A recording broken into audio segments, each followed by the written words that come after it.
As said, we'll go ahead and get started. Welcome to the IWTS, the Incumbent Worker Training System webinar. My name is Olivia Miller with Southern Illinois University of Carbondale. And today we're going to be reviewing the various IWTS screens that are used for submitting IWTS plans, adding employers and courses, and completing the quarterly reports. If at any time during the webinar you have any questions, you can type them into the chat pod and we can take a closer look at your question. We will have time at the end to open things up for questions and answers as well. So before we get started in the IWTS tool, we're going to take a look at the resources we have available for the Incumbent Worker Tracking System. First, we have the IWTS Guide. This webpage provides an overview of IWTS, a link to access the IWTS tool, resources, archived training webinars, and links to our step-by-step guide.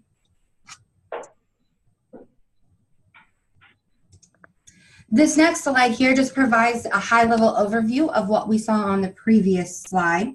So we can see here that IWTS resources provide you with a list of all the IWTS updates. So anytime we make updates to the web tool, we will post them to the IWTS guide page under the update section so you can see what's changed. We do not update IWTS a lot, so it's not like we have constant changes coming out.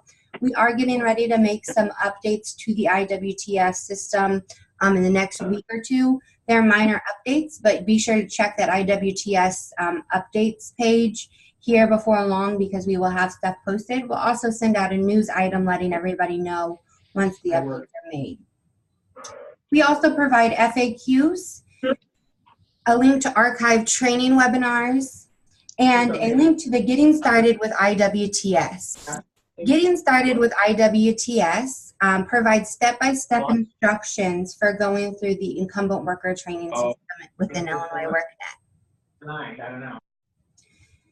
We also provide a link to access the IWTS tool through the guide page.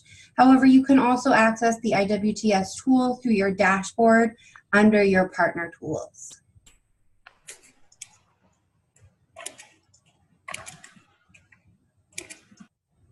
Next, here we have the IWTS project plan statuses. We have terms and statuses that you'll want to familiarize yourself with because you will see them throughout the life of the project. When you have a project plan that is initiated, it will have the status of initiated. Once you start completing the plan, it will move to an in-process status. After you have submitted it, it will enter a submitted status until DCEO has reviewed it. Once DCEO has reviewed it, it could possibly enter a few different statuses, such as reviewed with request for clarification. That status means that DCEO has flagged something that needs clarified. If it has this status, there will be a note on the timeline and actions history page identifying what needs clarified. It could also go in an accepted status, meaning DCEO has reviewed your project plan, everything looks good, and you're ready to continue to move forward. Both DCEO and our grantees also have the ability to put the project in a request to modify status. So after a project has been accepted, and if you identify something as incorrect or it needs updated, or maybe DCEO does, they have the ability to go back in and request to modify the project, and then a note will be added identifying what needs modified. That request can be approved or rejected by DCEO, and that will be identified and an email will be sent to the grantee letting them know what has happened.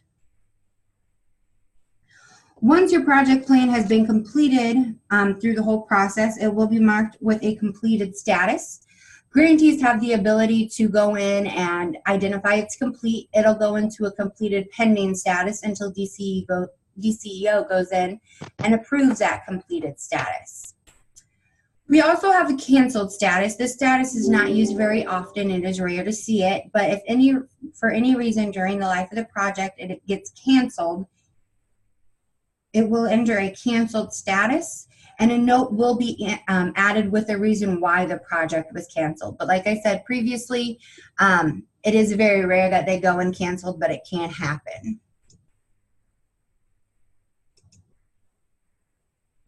So this next slide here is a list of definitions. So we have the definitions of all the different statuses that the projects can be in. You can refer to this slide at any time if you have any questions on what the status means. Maybe you need to go back and just verify that the status means what you think it means. And so next we're going to go ahead and we're going to jump into the IWTS tool. So each of the project plans have a project navigator menu at the top left corner of the plan. You'll use this menu to access all information available about the plan. The menu is only used for the selected plan that you're on. So every time you go into a plan, each of these plans will have this menu, but if you select like project details, it's only going to take you to the project details of the specific plan you selected. You'll have to go back to the plan search in order to go in and see the project details of another plan. And the menu is broken down into 4 different sections, as you can kind of see with the color coding. We have the project plan screens, which are the ones showing in the light gray. All of these will be filled out before you submit your plan. This will contain all of your project's information. And then once you have all of that filled out, you'll move on to the green menu items, the review and the submit project plan. That will allow you to review your plan and submit it to DCEO. Once it has been accepted by DCEO, you will have the ability to move on to the yellow menu items, the add employees and course registration. From here, you'll begin adding your employees and identifying your courses and enrolling your employees in those courses. And then the orange section is our report section and our project history and action page. So you'll want to make sure once you have your plan set up and your employees and course registration added that you are completing the quarterly reports for each quarter that your project is open. And those will be sent to DCEO to review as well. And then we have our project history and action page down at the bottom.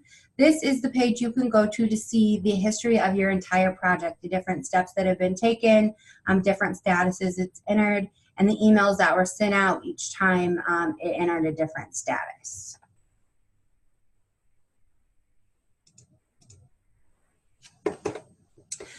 So first, we'll take a look at submitting your Incumbent Worker Training Plan project. So users have to have an Illinois WorkNet account in order to be granted access to the IWTS system.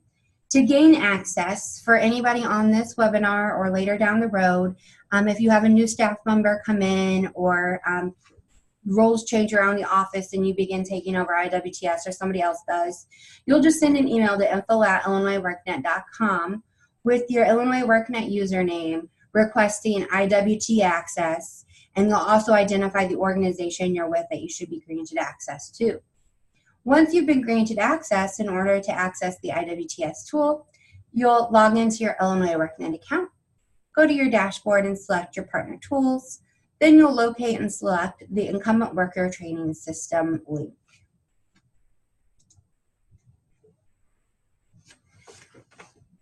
Our next slide is going over how to complete an IWTS plans.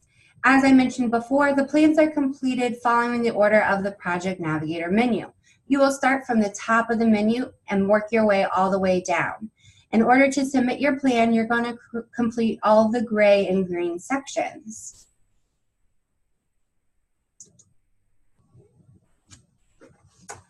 Before you can submit it, you have to first build your plan.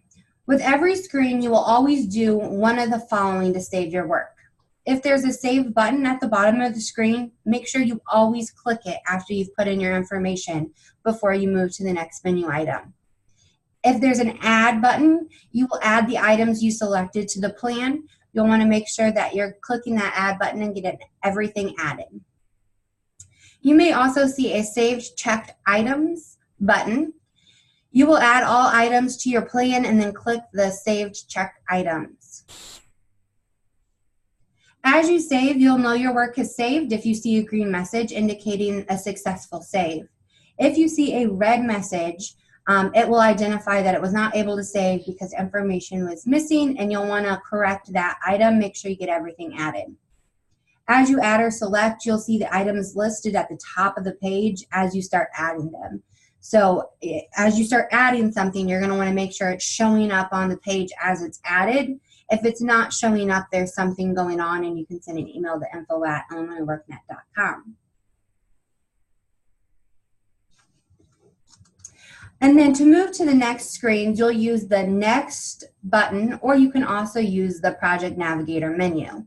So that menu we looked at on the previous slide will get you from page to page, but also on the bottom of each page, we have a Next button that you can click to move on to the next screen.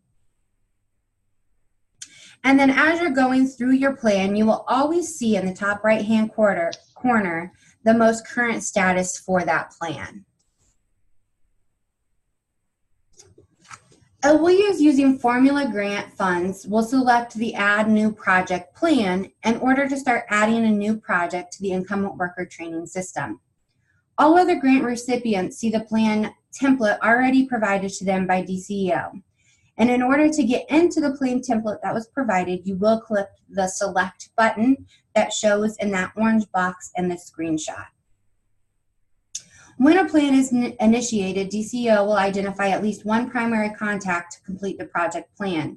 The primary contact will then receive an email by the IWTS system with instructions on getting started with your plan. So every time action is needed by either DCEO or the grantee and the Incumbent Worker Training System, the system will send automated emails out with an action item needed to be completed by either the grantee or DCEO.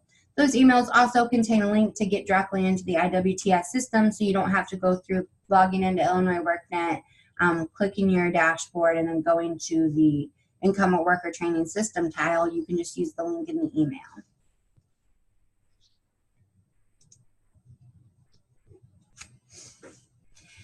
When you're in the IWTS system, you can have some additional action items that you can select. You can use the Select to go to the plan's entry screen. You can click History to go directly to the plan's timeline, or you can click Review to go to a review and see all the information that has been entered into the plan so far. Grantees can only see their plans that they have access to, but DCEO staff have the ability to go in and see all the plans that they need to have access to on their end.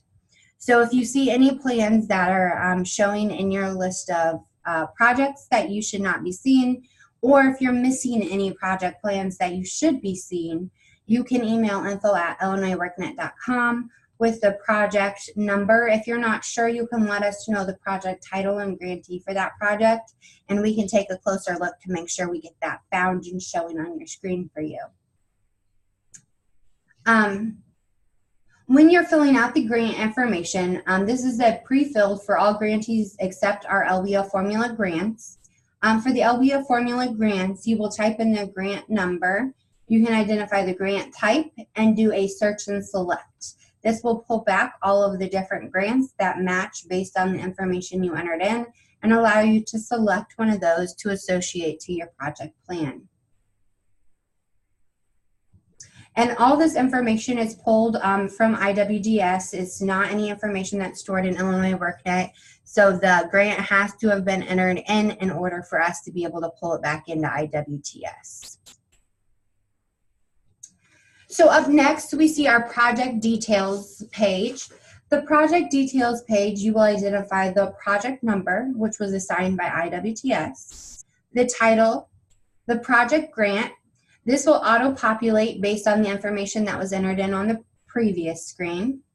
You'll identify the description, the DCEO project contact, the status. This will automatically change based on where your project is at, so you don't have to worry about manually identifying that. The accepted date. This is automatically filled when DCEO accepts the project, so you do not have to fill that out either. The grantees will identify the project start date and the project end date. And then if this is a green initiative, and does this project have any occupation upgrades?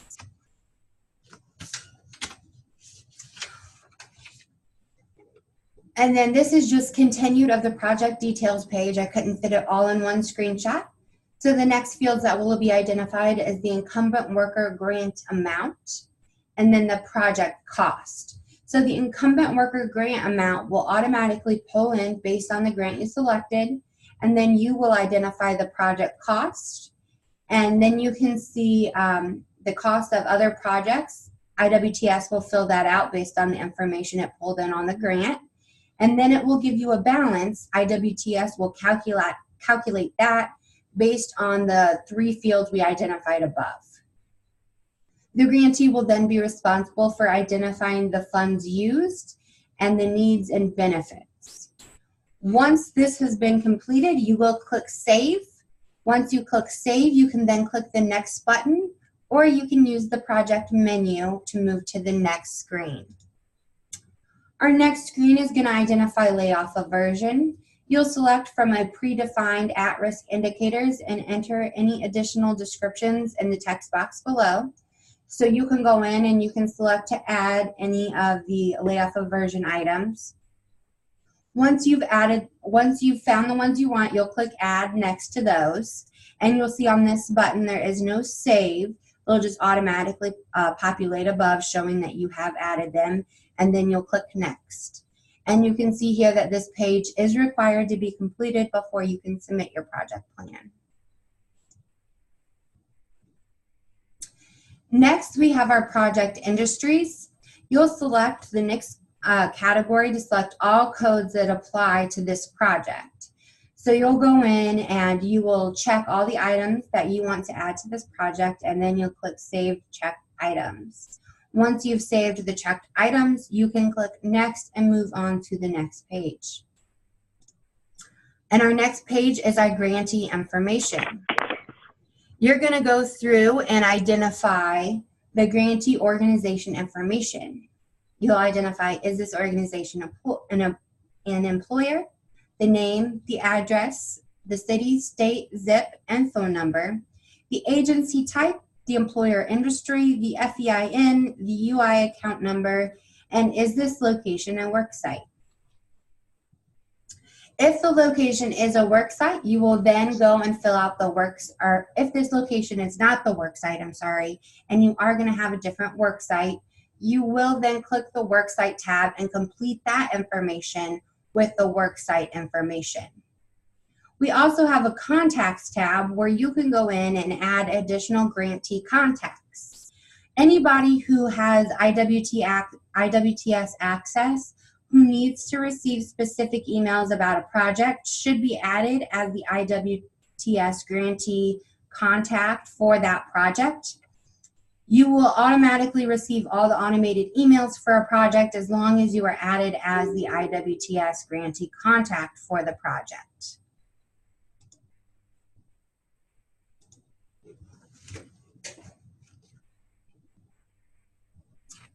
So this is a continuation of the grantee information. Again, we were only able to get half the screenshot in the previous slide. So for the grantee's information, you're going to also identify the owner's ethnicity, the dollar amount contributed by the employer, how the employer will match the provided funds. You'll enter the total number of employees at the location, the total number of employees at the location that will receive training, and you'll provide a meaningful description of the impact of the training at the job site. Then you'll click Save. And these are just screenshots identifying the contacts tab we just previously talked about.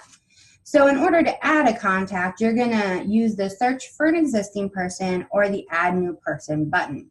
If you add a new person, you will identify the first name, last name, contact type, and email address. Then you will save that individual. You can use the add new person to keep adding new people to the system.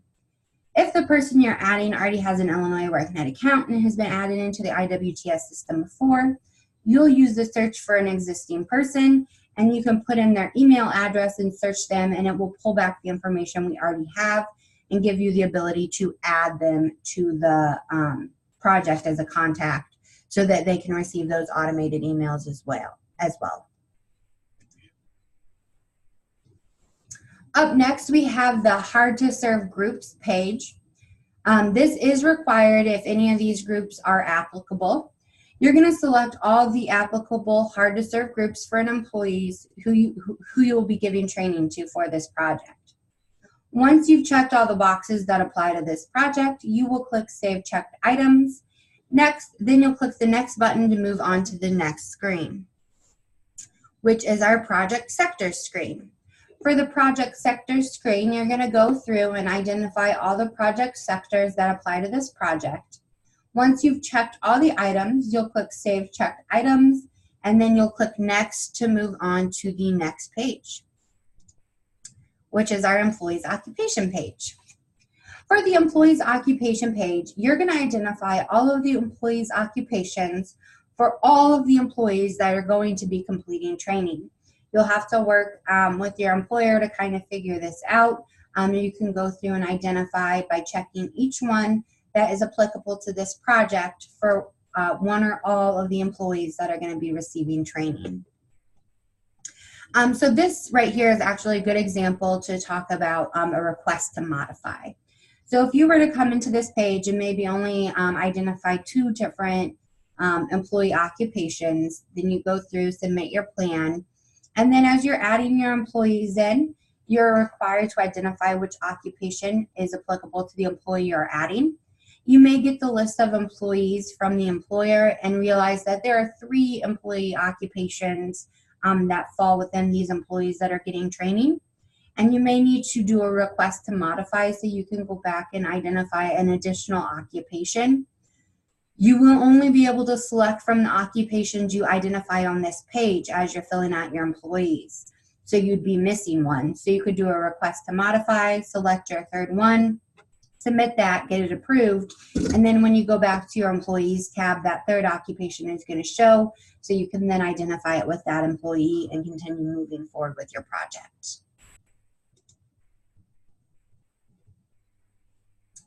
After you identify the employee's occupation, the next thing you will do is identify the occupation upgrades. If there will be any upgrades after the training is completed, you'll go through here and check the different items that the employee could upgrade into. Once you've checked all the applicable items, you'll click Save Checked Items, and then you can click the next button at the bottom of the page to move on to the next screen. Next, you're going to identify your IWTS employers. A lot of this information is very similar to the information we identify when we're filling out the grantee contact. You're going to identify the employer name, address, city, state, zip, phone number. You can identify the fax number. It's not required though. Then you'll identify the agency type, the employer industry, the FEIN, the UI account number, and is this location a work site? Then we have the employer's page continued. You're going to identify the owner's ethnicity, the dollar amount contributed by the employer, how the employer will match will be provided, total numbers of employees at the location. You're going to enter the total numbers of employees at the location that are going to receive training, and then you're going to provide a meaningful description of the impact of training at this job site. Then you will click Save. And just like our grantees tab, our employers page is also looking for a contact to be added as well. In order to add a employer contact, you can use the search for existing person or add new person button. You'll complete those the same way you completed the grantee information contact a few screens back. You can either type in all their information and save, or you can search them using their email address. We do have some projects where the employers would prefer to be the ones to enter in the employees. They do not want to either send all the employees' information via email, or they may already be familiar with the system and have done it before and know they can get it done quickly. If that is the case, the employer has to be added to the grantee information contact page. If you just add them to the employer contact page, it's not going to give them any access to the Incumbent Worker Training System. All it's going to do is identify them as a contact in case you need to reach out to the employer for any reason. So in order to give employers access to add employees to the Incumbent Worker Training System, they have to be added as a contact on the grantee information page that you can locate in the menu.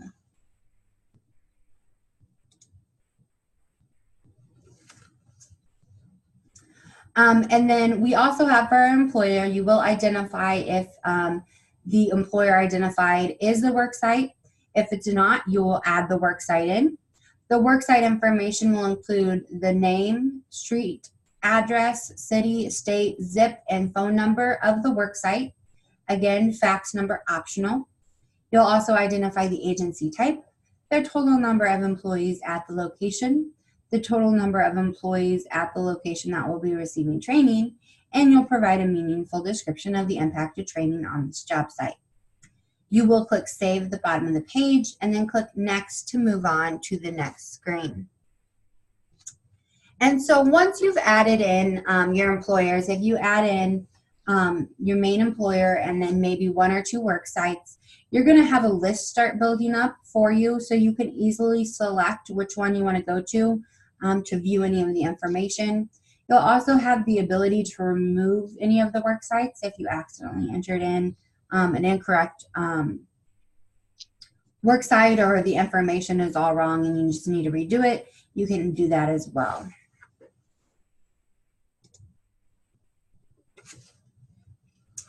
Next, we have our training courses. So prior to submitting our plan, we're going to identify the different training courses and the information. You will identify the title, description, and provider name of the course. Then you'll move on to step 2 and identify the course credentials, if there's any credentials that are associated to the course. Then you'll move on to step 3 and identify the classification of instructions and programs. After you've completed each of these steps, you want to be sure that you are clicking Save or the Save Check Items button before you move on to the next step. And then we have our 4th step, which is the classification of instruction programs, the SIP. You can identify those, and then you'll click Save and Continue. And then you will move on to the 4th step, which is the course session. So the previous slide, let me jump back to make sure we're on the same page. So the SIP, the course classification of instructional program, that is tied with the 3rd step, step 3, and then step 4 is going to be identifying our course sessions. So when you're identifying a course session, you're going to identify the start date and the end date of that specific session, the session title, the instructor information, and the location information. You will do this for each session that you are entering. So you could have multiple sessions, so each of them will need these 5 pieces of information identified. Once you have completed that information, you will click Save and then you'll click Next. This will take us through through completing the project details information. So now we are ready to review our plan. So we've identified all of the information that is required this far. And so you'll go to the review plan page. You can do that through the menu or by clicking the next button from the previous page. You're going to go through and you're going to read and take a look at all the different pieces of information. If there's any incorrect information, you're going to see a red box and it's going to identify the information as wrong. So you can see in my screenshot here in the middle picture on the bottom half, there's a big red box that says error. It's hard to read, but you're going to see these big red boxes if something's missing or was entered in incorrectly. You'll then be able to go back to that section, correct that information. Then you can jump back to the review page and that red box should be gone. Everything should be taken care of and allow you to move forward. You can also print it out into a PDF file if you want to save this, or if you need a paper copy for any reason, you do have the ability to do that as well. So once you've reviewed your plan and confirmed everything is accurate, it's time to submit your plan. So you'll move on to the Submit Plan page. You can use the Project Navigator menu to access that.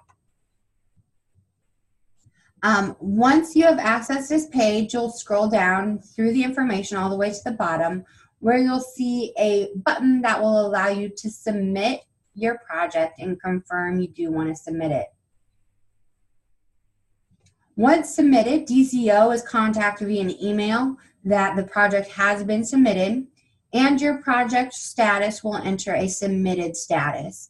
And you will be able to identify that because anytime you go into the project and you go to any of the gray menu items, it's going to show the submitted status in the top right-hand corner. So those are all of the gray pages that we see in this menu. We just went through all of the gray items. Those are all the pages that you go through to complete your project details. We also went through the 2 green items. Those are the items you go through to review and submit your project plan. So next we're going to take a look at adding employees and adding course registration. I just want to give everybody an opportunity to ask any questions if they have any questions about the first 2 sections that we went over. You can either ask over your phone or you can type it into the chat pod if you do have a question.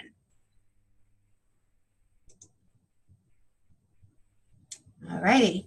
I'll keep my eye on the chat pod, so feel free to go ahead and type it in, but we'll keep moving forward. So next we have the adding employees section.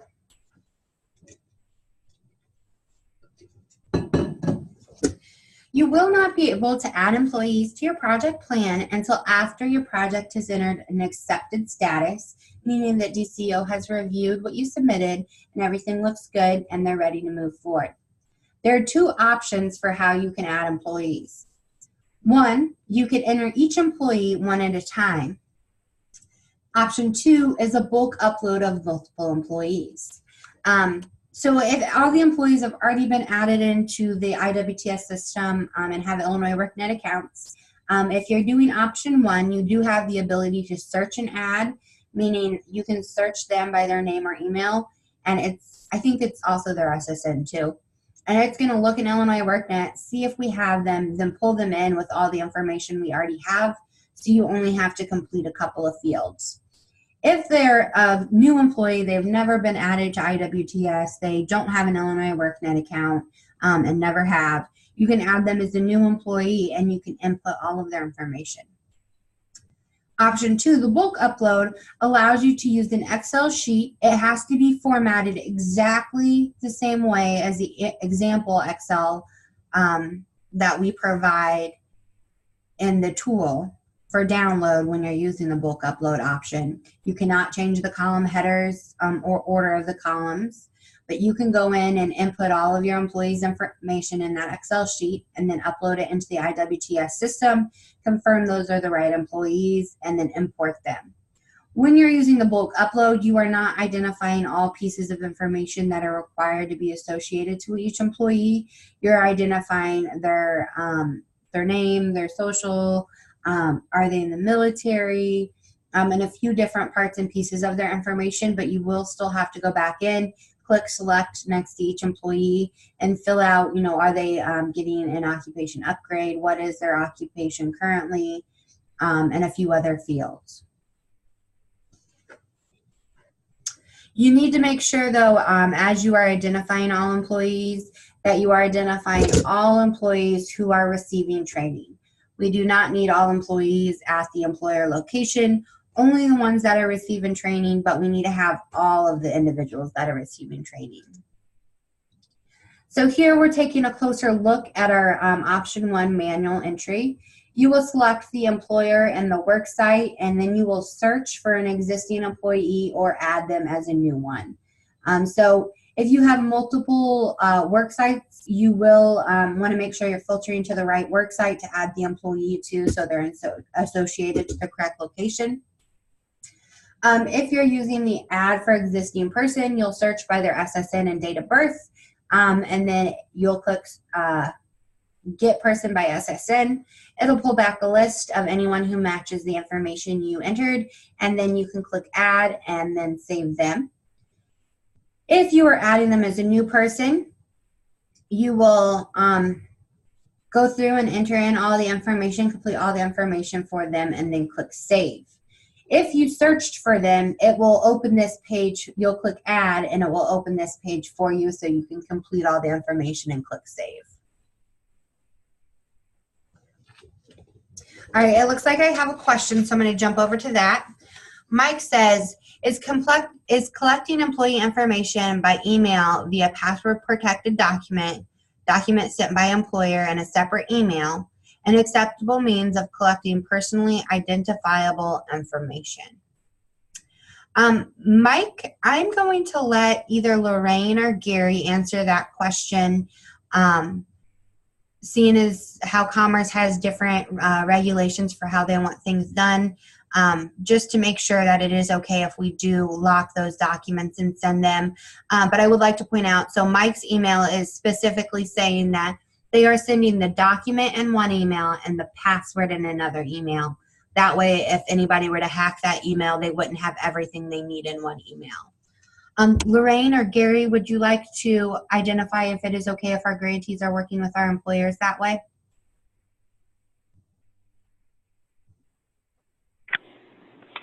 Hi, this is Gary. I'll have to kind of check into that one. I'm not sure. I mean, that sounds like an acceptable way to do it, but we've always encouraged people to never send the socias by email, no matter what. A lot of times what people ask is for the employer to actually be entering the people's names into IWTS, and so then you don't have to worry about this.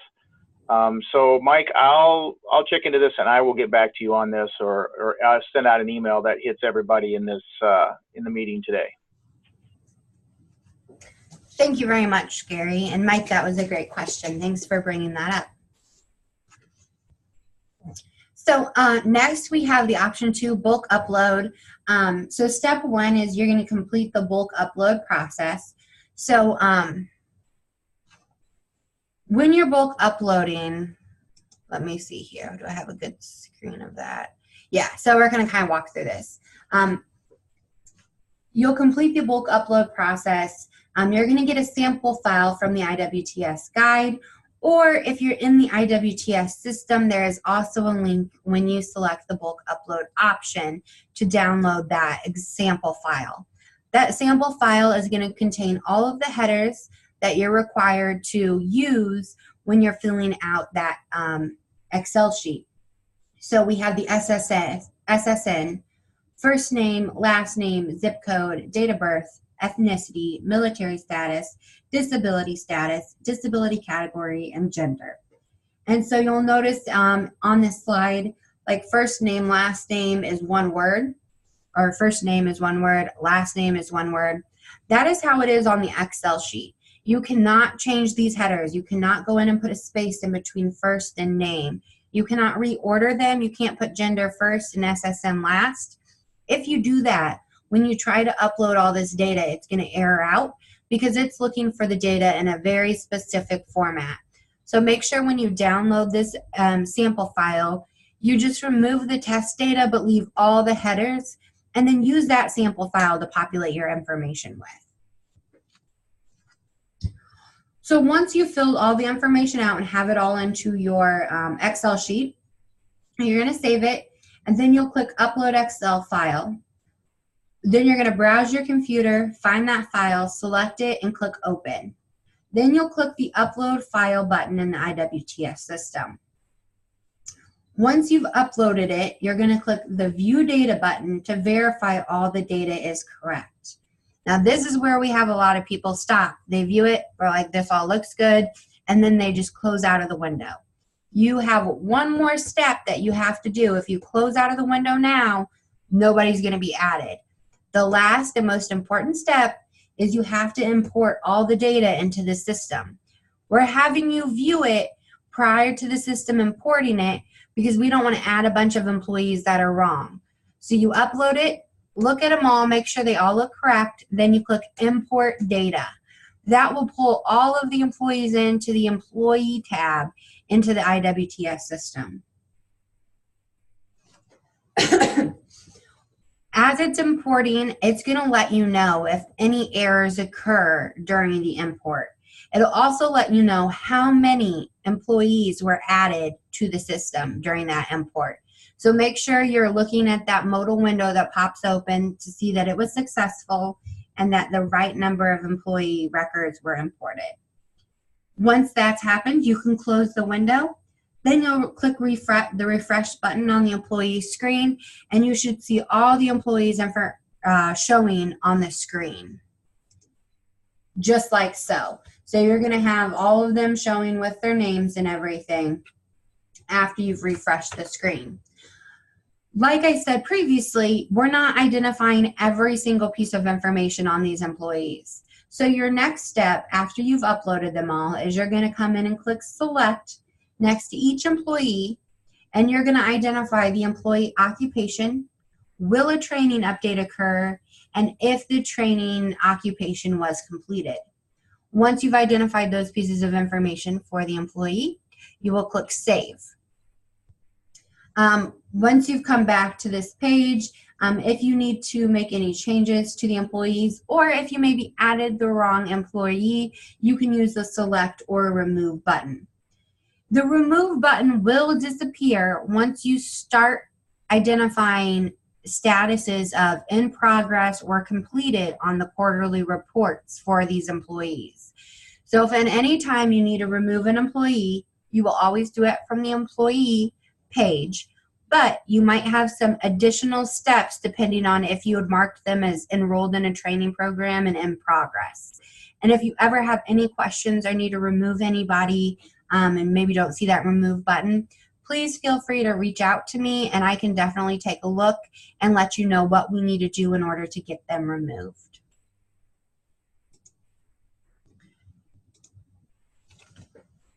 Alrighty, so up next we have the adding employees to courses and sessions. If anybody does have any additional questions on the adding employees section, let me know. You can type it in the chat pod and we can jump back and take a look at any questions. But we'll move forward with the adding employees to courses and sessions. So during our completing the project details pages, we identified all the different courses and sessions that were going to be available. We've now identified all of our employees that are going to participate in training. So this is kind of the last piece of the puzzle where we're identifying which employees are going to participate in which courses and which sessions.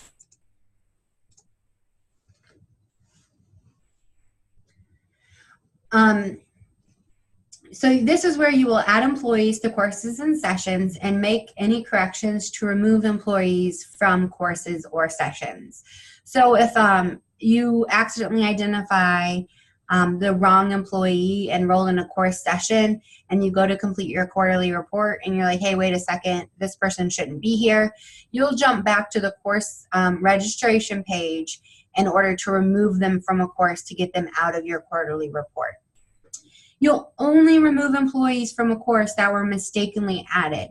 You will not remove them because they quit their job or because they did not complete training or because they decided not to do training.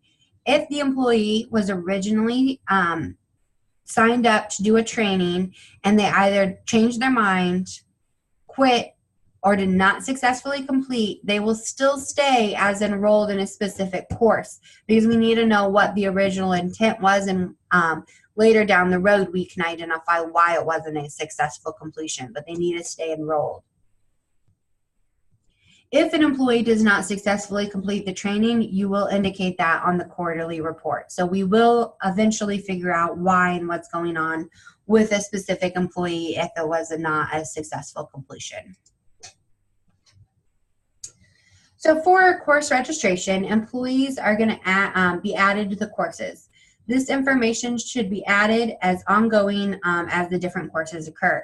So if things change, somebody decides to join a course or anything like that, we need to make sure that we're updating it on the course registration page. So that'll update automatically in the quarterly reports so we're reporting properly and identifying what is going on. So we're going to identify, first we're going to select our course and then our session. So we're going to identify which course we want to look at and which session of that course we're going to look at. Then we're going to identify our employer. And then if there's a work site, we'll identify that as well. We may or may not have one depending on the project. And then I find it easiest to use the radio button that says select those not in course. I don't need to see anybody who's already enrolled in this course. If you're maybe coming back to update, I just want to see the people that are not in this course so that I can enroll them in this course. Once you complete steps 1 and 2 on the screenshot showing at the top, you will see a list of employees populate in that bottom section. You will then have the ability to go through and check the people you want to add to the course. Once you've checked everybody you want to add, you click Save Check Items. If you've already added people to the course, like we see in this screenshot, you'll see the Remove button next to the people that have been added to the course, so you can have the ability to take them out of the course if you accidentally added them. You're going to do this for each course and session that you have available. So if you have 6 different sessions, you're going to complete step 1 by selecting each of the 6 different sessions and identifying each employee that is going to participate in that course and session. Employees can participate in multiple courses and multiple sessions. You just need to make sure that you are identifying each course and session they are participating in and adding them to each one as you go through the different courses and sessions. And like I said before, make sure you click Save Checked Items, and once you've done that, everything will save and you will have completed our 2 yellow screens of adding employees and the course registration. Do you guys have any questions on getting all the employees in there and properly registering them for the correct courses? Alrighty. We'll then now move on to the IWTS Submit Quarterly Report section.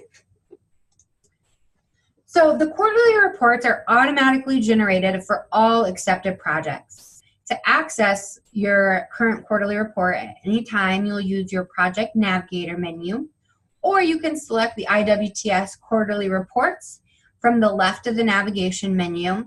So when you're on that screen where you see all of your different projects, I believe there's a button that says QR. That will take you directly to that project's quarterly report, so you don't have to navigate through the menu to get there. An email will be sent to the grantee recipient's primary contact when the quarterly report is due. There is a schedule available for the quarterly reports on the IWTS guide. So I recommend that you familiarize yourself with that. If you need to print it off, keep a copy where you can see it, you can do that as well. With the quarterly reports, you will not be, if you forget to do like quarter 1, it's not going to let you complete quarter 2 until you complete quarter 1. I will warn that you should not wait till the end of the project to do your quarterly reports. If you do that, you're going to have multiple quarterly reports to do, and it's going to take you a while to get to that final quarterly report because each quarterly report has to be sent and reviewed and make sure everything is looking good. So make sure as your project is in process that you are completing each quarterly report when you get an email identifying you that the quarterly report is due.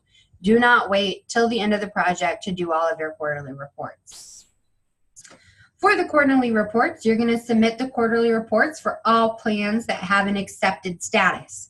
If your project is in progress or submitted status, it's not going to allow you to do the quarterly report until everything has been accepted.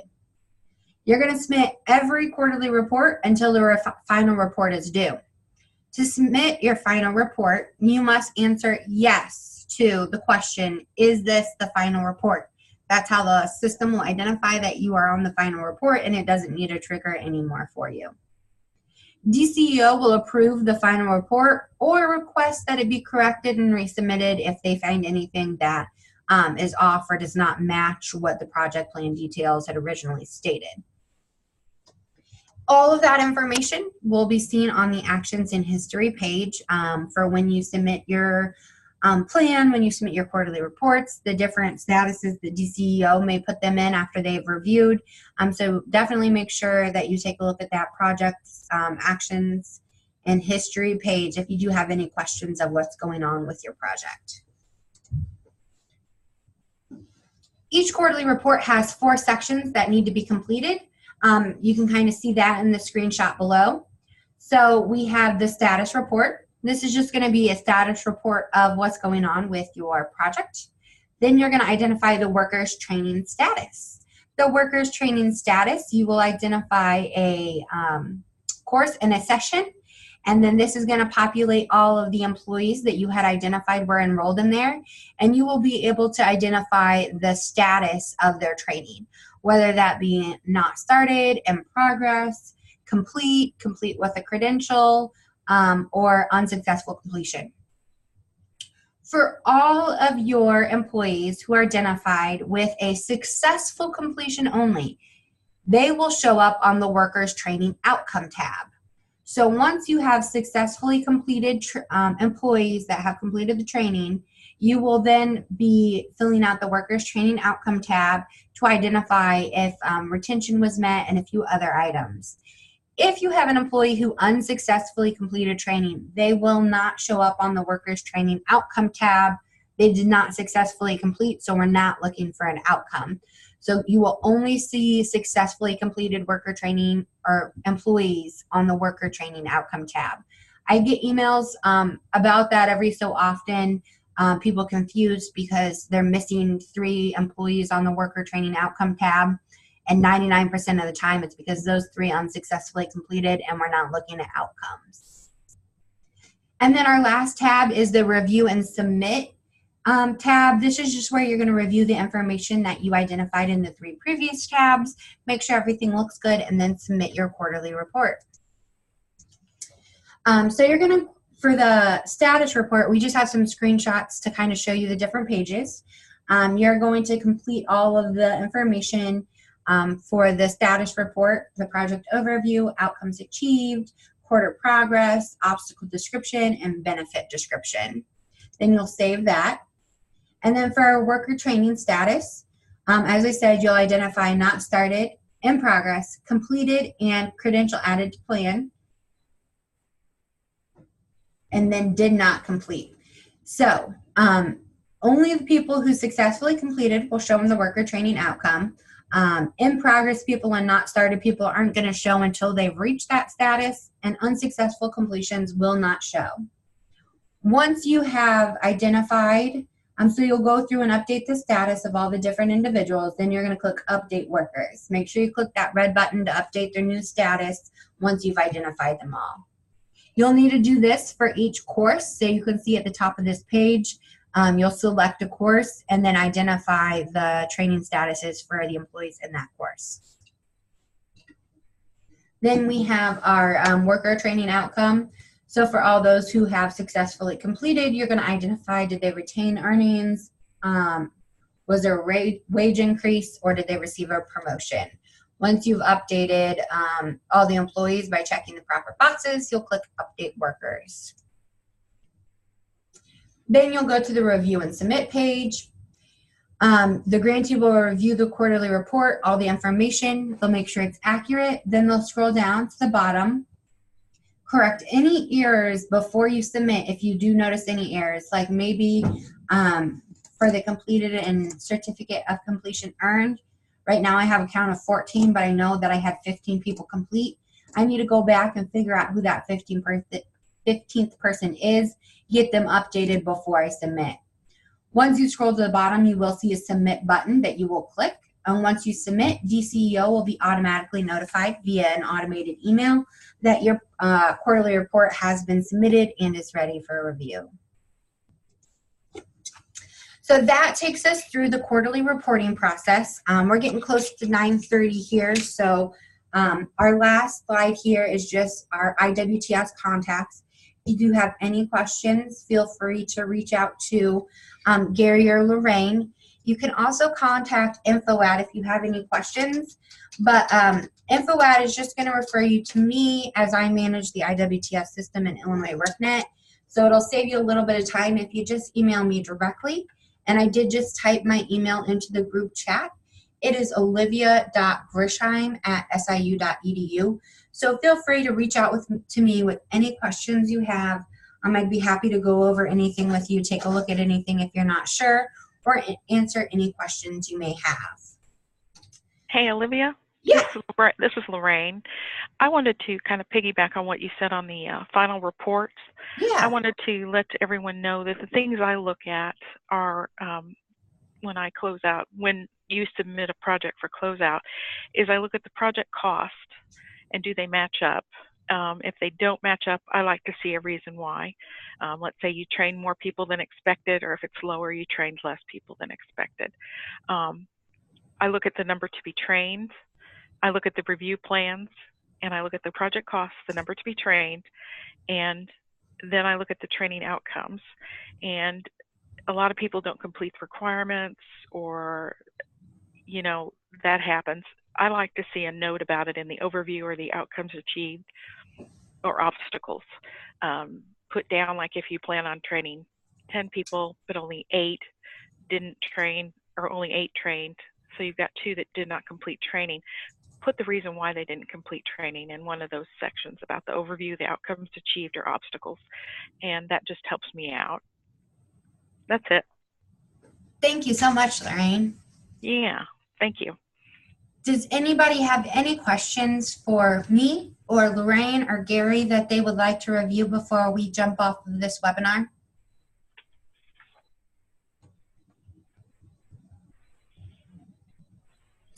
So Mike asked if they can change the grant of a project after it has been accepted.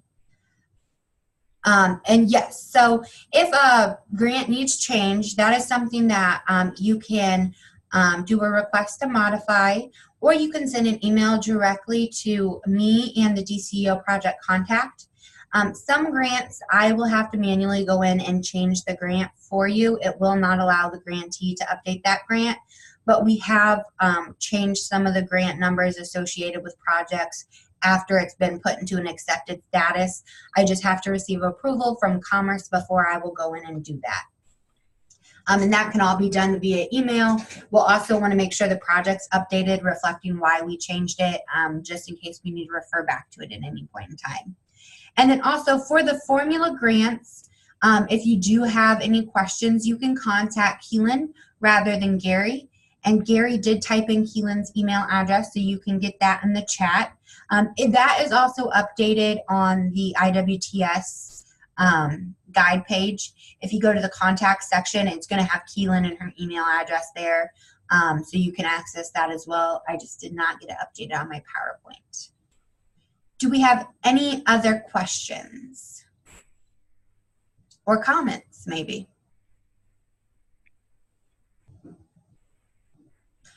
Alrighty. Well, like I said, feel free to email me if anything does come up, but we just reached 9:30. So we'll go ahead and end this webinar, and I want to thank you all so much for your time, and just have a great rest of your day, and reach out if you have any questions. Thank you, everyone. Thank you. Thank you. Thank you.